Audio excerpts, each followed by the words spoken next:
studying abroad in London. I was able to live in the center of London for a 3-month travel experience and study experience. I had the opportunity to intern in the House of Parliament and experience everyday life in a country I was not a part of. And this allowed me to experience another culture and go from being an everyday tourist to a citizen, and where I felt accustomed to like the average British citizen. And this is why I feel that everyone should study abroad in London, just because it's an amazing opportunity. Now I come up with 5 major benefits of why everyone should study abroad in London. They allow you to experience a new culture, that provides you traveling opportunities, provides a sense of self-independence, gives you a prolonged travel experience, and academic benefits. Now, with experiencing a new culture, this opens your mind to a new culture and social identity that you are not accustomed to. And London is home to a large amount of history and has many historical landmarks and museums. And a number of the historical landmarks up there, I pointed out the Big Ben, the House of Parliament, and the London Eye, but these are not the total extent of them. You also have the Tower of London, Tower Bridge, Westminster Abbey Cathedral, and there's also many museums there too, as in the Cape Modern, Cape Breton, and the National Gallery. You can see a lot of British artists like the Pre-Raphaelite Brotherhood and Dante Rossetti to see different British paintings. And there's also different cultural accepted practices, and 2 of them I mostly thought of were the tea time and cup life. Now these seem a little, maybe petty and kind of a little bit of a joke, but tea time is one important thing in London, and it's one big thing, with business. While I was in the House of Parliament, my internship, a lot of times you would have different meetings over tea, and it was very considered very polite to offer tea whenever you're with somebody to get into yourself. So that was a big part of London, and also pub life. It may seem a little bit ironic not bringing up, a place where you would consume alcohol, but it's much different than it is in the U.S. because the pubs in London is a big economic benefactor for people. And it's a way to, kind of bring the community together and individuals together. By going to the pub, it's more like an after-work thing to get together, and it's more of a social experience, not so much that we go there to drink. So one thing that definitely stood out to me, the way how people in London are a lot more, socially connected with each other than I found in the U.S. The next benefit was traveling opportunities. Through studying abroad, there's easy and effective means to travel to other countries. And you see here, this is the United Kingdom. London's right down here. Now, you can easily get through France, Ireland, and all the other European countries just through the fact that Europe is such a small continent. And there are many easy and cost-effective ways to get there. Getting to France, you can get there through either train or through cheap plane flights through Ryanair or EasyJet. And these provide you cheap opportunities and allows you to get to more than one country through your prolonged stay while abroad. Now, when I was there, I did travel to Dublin, Ireland, and France, 2 countries I really haven't been to before. And just through being abroad in London, you're allowed to go to a lot of different countries and just experience another set of culture that you otherwise wouldn't experience through being in the U.S.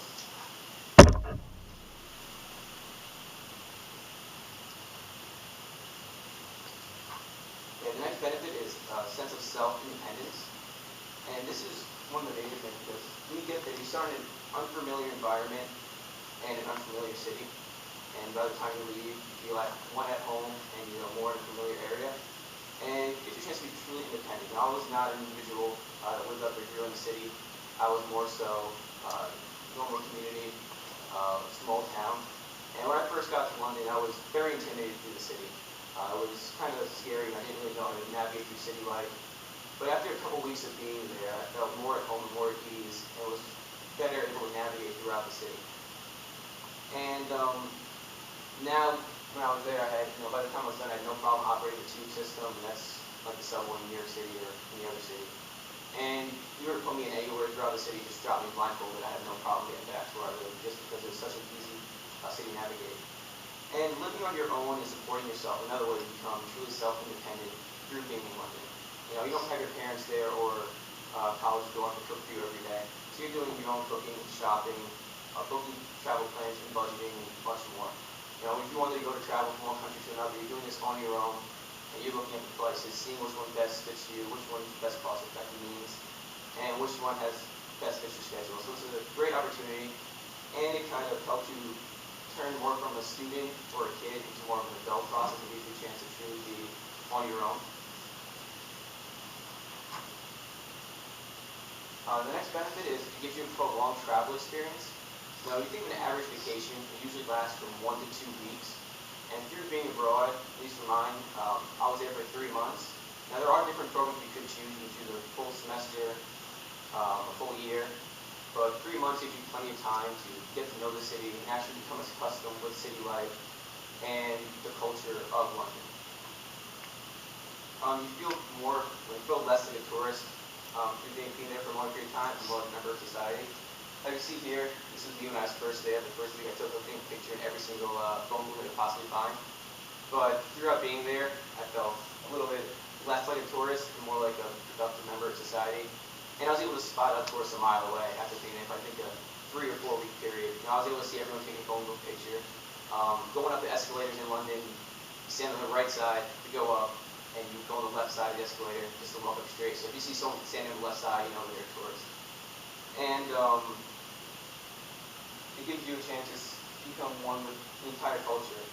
And by the end of my trip there, people were coming up from the other side of the street and asking me for directions for the area I lived. And that truly gave me a sense of knowing that I was definitely a member of the society there, and I'm able to give directions to an individual from a country I'm not part of, nor a citizen of. And through doing that, I felt definitely more independent, and it gave me a more sense of multiculturalism. The next thing is academic benefits it provides you with. Definitely helps you stand out on a resume. Now, if you're handed a resume with someone else who hasn't traveled abroad, one sets you apart by showing that you're a more multicultural individual and that you have a more worldly mind. And it also gives you, a greater sense of acceptance for other cultures. If you're going abroad, you'll definitely see how other people live, and it kind of humbles you in a sense, because you're not just thinking of the solely American viewpoint, or from whatever country you are when you go abroad. It gives you more a sense of how other people think and how other people act in the world. Now, there are some popular criticisms that I want to point out and kind of refute. And because as amazing not to be studying for London is, some people do talk about that you will feel a sense of homesickness and that the exchange rate is terrible. Now, when I was there, homesickness did kick in, and that's something that's typical for every person that does study abroad. But one thing is, homesickness is easy to get rid of. One thing is definitely talk to anyone you're there with. You're there with other students, lean on them to help you out for moral support, and just to find a little piece of poem that always helps out. And I'm pretty sure everyone here is thinking why I have a picture of a box of Pop-Tarts on the screen. That was one of the things that helped me when I was abroad. There was one time when I was kind of missing home food, missing some of the American snacks, and I really wanted Pop-Tarts. And I went to a local grocery store and I found them. It totally changed my viewpoint and my mood. It just made me feel a lot better and more at ease.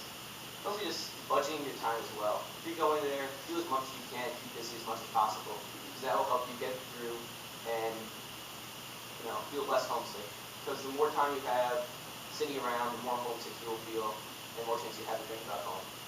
The next thing is the exchange rate. It's currently $1.51 to the sterling pound.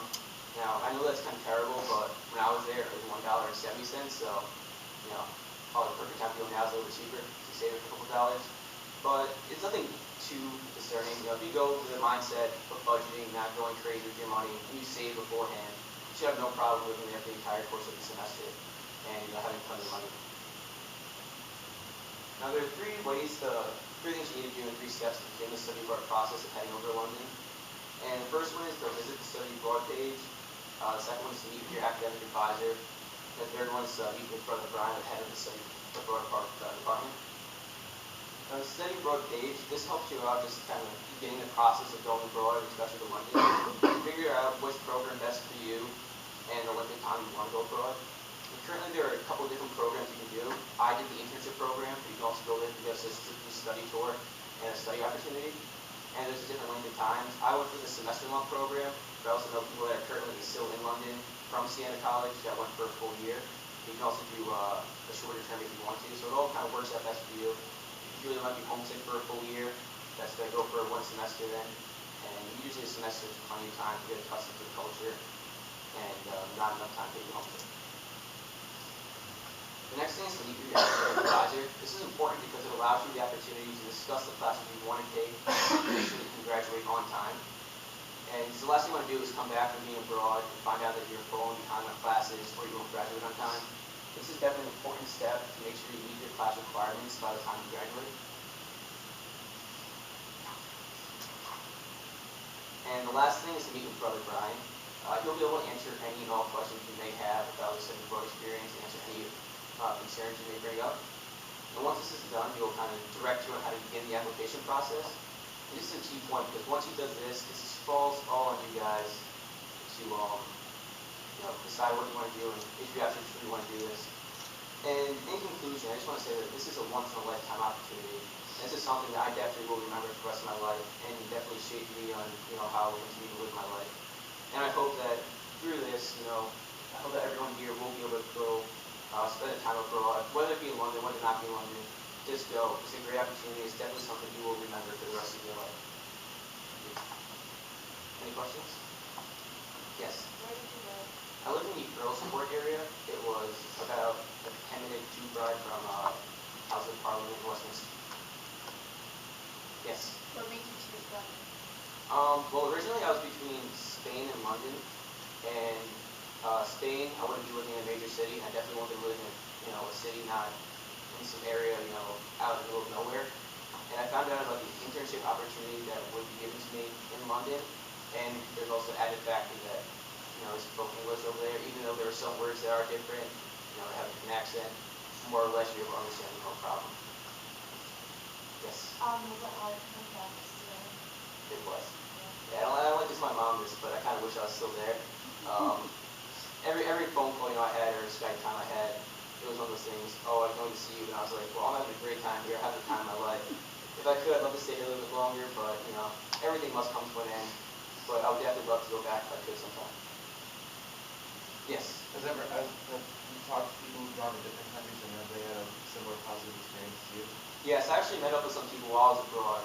Some people that lived in the Netherlands that came to London from Siena. And everyone I spoke to loved the experience, and if they could, they would definitely go back in the country. And I have one friend that studied in the Czech Republic, and she's actually going back this summer, not to the Czech, but she's going back to Italy in a work summer program. She loved it so much, and she's going to be traveling again. That's kind of a bug. Once you go there and you experience the travel, you never want to come back. All you want to do is travel again. Yes? What exactly was your job? I was working with a member of parliament, so I was more like a member of her staff. So I was helping her with her daily activities. People would write in a lot of problems and complaints. So I was there doing, minister correspondence. So I dealt with any of the constituent letters that they would write about, see what the government position is, write a draft letter of that, and then she would approve the final copy and send it out. Anything else? Yes? Cost factor, just real quick. What they say typically, $4,500 is plenty in a semester. Now that's a give or take number. The difference between I guess I'm sorry, Oh, okay. rephrase the difference. How much more did it cost you other than the travel experience? Oh, actually, the tuition-wise? great thing about this with the Siena program and the school I was with, it costs the exact same as Siena tuition would normally cost, and my financial aid carried with me, so it didn't cost anything extra out of pocket. It was just the exact same price that I would pay for Siena, minus the meal plan because I didn't have one when I was over there. I just had a kitchen I cooked for myself. Good job, thank you. Thank you.